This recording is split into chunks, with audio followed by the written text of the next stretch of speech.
Hi everyone, Rich Kratzer, DIY Home and Lawn Care on my estate. I'm going to show you in this video a great way of growing fruit trees in a limited space. But first, you have to go do a good deed. Every day, I always say you have to do something for somebody else. So today is your day. What you have to do is hit the subscribe button. Doesn't cost you nothing, but it will make me feel better. So hit that subscribe button and that's your good deed for the day. With that said, let's get into how you can grow fruit trees in a small space. You notice these fruit trees are grown almost like grapes. They're on a trellis and they're trained to grow on a trellis, which is wire. You can see that they're evenly spaced. They are approximately 8 feet apart. If you follow the trunk up out to the first post, it's 4 feet. I allow that limb to grow 4 feet. Now you notice some of them didn't grow as full. I put my next tree 8 feet. Again, 4 feet limbs on each one until you get all the way down at the end. Now, something that I do, which I think is pretty neat, I always put a little trellis here in the end, and I always plant a rose at the end of each one, and in the summertime, it looks really, really beautiful. I'm not sure how well you can see this on the camera, but basically we're taking a fruit tree and we're training the limbs, the lateral limbs, to grow out on a wire, which you can see over here. I have them attached to this post about every 18 to 20 inches. And we're training one of the limbs to come and grow outside along that wire. Okay? Now, why would you do this? Well, you can put a lot of fruit trees in a limited space because you're not growing a full canopy fruit tree. Okay? The fruit trees that work best for this is apple trees.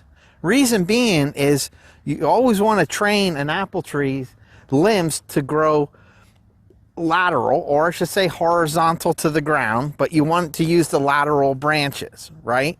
So as you get a main lateral branch that grows out from your fruit tree, you're basically going to tie it with little clips, and you can buy these clips at any home and garden center, and they're reusable. They're right here. This is just a green little clip, bought it at a home and garden store.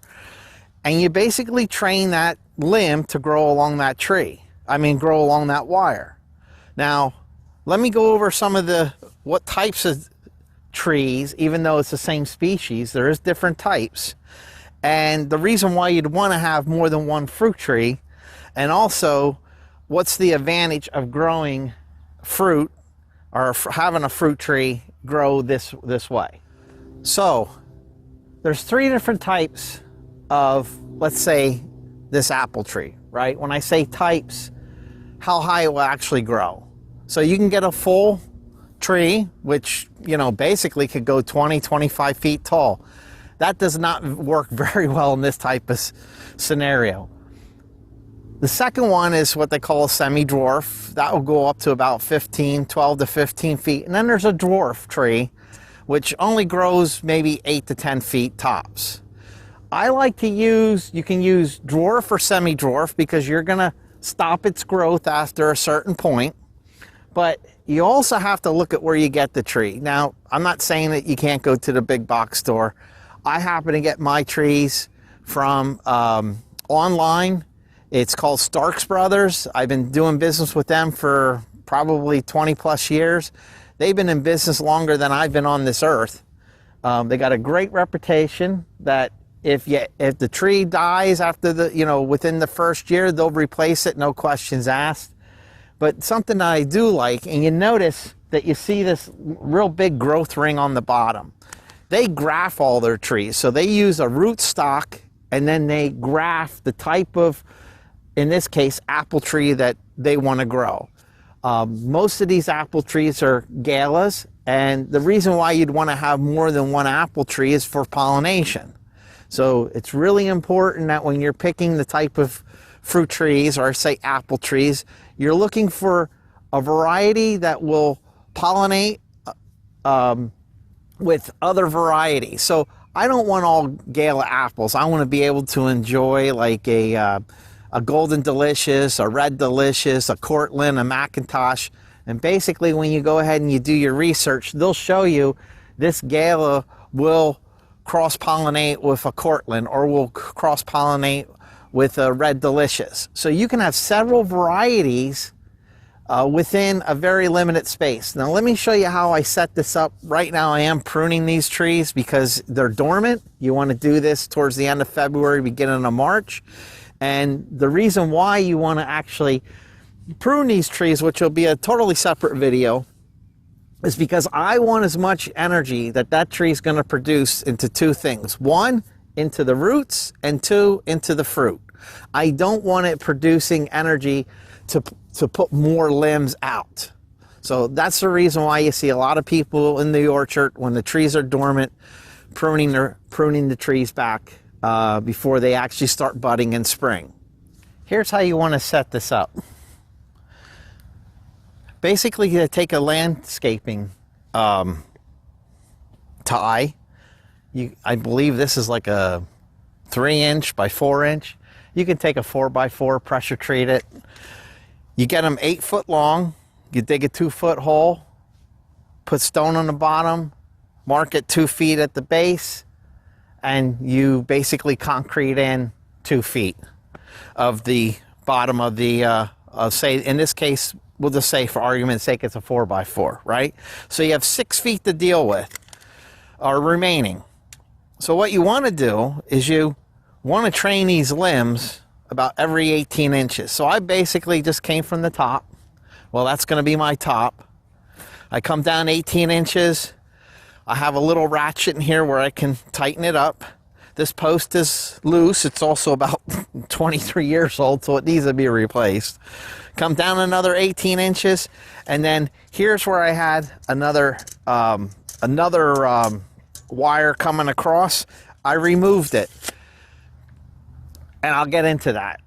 But the reason you want to do this, A, it's easier to spray. You are going to have to spray these trees. I know I try to be as organic as possible, but you can put dormant oil. There's you know, that's a pretty natural insecticide. It just smothers any of the eggs that may be on the trees that the insects may have laid in the fall or over the summer.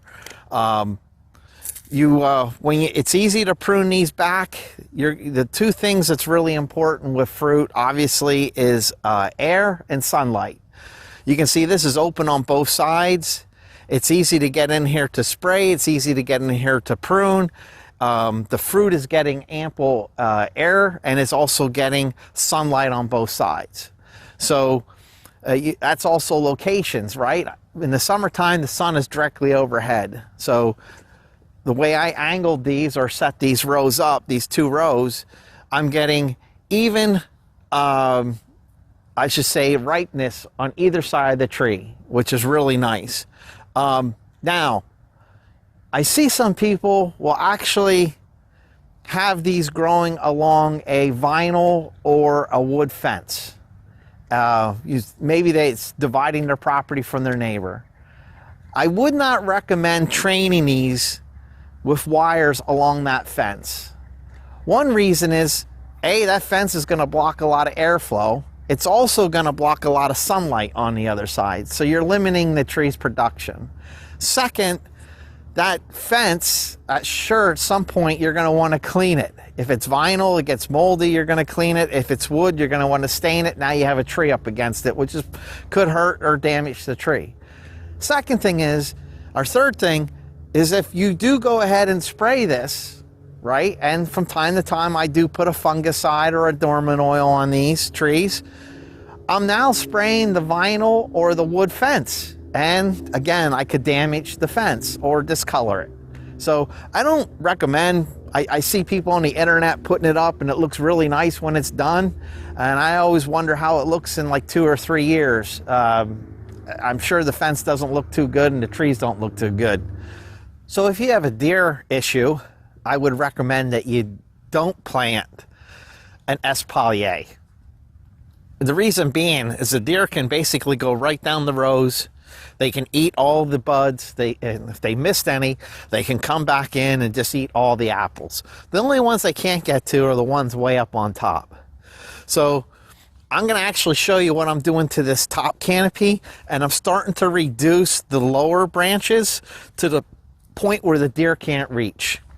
I was wondering what happens if I did electrify it and the deer came up and tried to take my fruit. When I go ahead and I replace these ties, landscaping ties, I'm gonna put 10-footers in, and I'm gonna add an extra wire on top. Now, pruning wise, I'm gonna have to get a step stool and I'm gonna have to prune up on top, which is defeat some of the purpose of having this type of configuration. But I did want to show you that, hey, you know, if you got 1/8 of an acre, 1/4 of an acre, your family likes fresh fruit throughout the year, there's nothing more satisfying than growing your own produce. And yes, you can have fruit trees on a very limited space. And like I said, I'm taking up probably 40 feet tops. And in this configuration, I have 14 apple trees of different varieties. The other thing I wanted to show you, how I go ahead and support these landscaping ties. I almost forgot. But I take a landscaping tie that's 4 feet long. I come out 5 foot. I have a wire on here. This is all galvanized. This wire is galvanized. You can get it at any box store. I should say, well, I'll put it in the video description. Also, where you can get these are fence tighteners to tighten the wire. The bolt is all galvanized. You just drill it through, bring it across where one of the hangers are, and you can tighten down and support this post, because as you do tighten that wire, it's going to want to pull this post in. So you do want to have outside supports. These posts are concreted in, and again, they're 2 feet in the ground.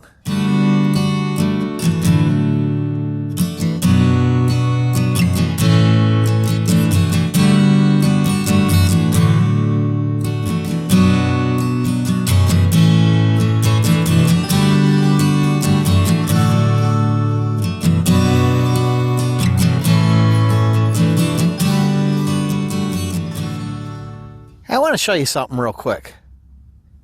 Probably didn't know this, but I bet you had cicadas last year. Check this out. Look at this. I don't know how well this comes up on the camera, but do you see these marks? Maybe I'll pull the branch down and show you. See these marks right here? It's like the limb is damaged. The cicada, the female, has like a little knife under her abdomen. And when she goes to lay her eggs, she cuts this bark, and it's on the bottom side of the branches. And then she deposits her eggs. So it doesn't hurt the tree. I mean, the eggs don't do anything. They're going to fall on the ground, and, you know, 17 years later, they're going to come out. But here's what I noticed. Where all this bruising is on the tree, this is my fear. If I get fruit here, look what happens. It makes it very weak. So I'm not sure how the apple production is going to be this year. Look at it. Just snapped right off. And that's all from the cicadas. So people say, they don't hurt trees. Wrong. So hopefully you learned something, how you can have fruit trees on a small property, you know, within a small space.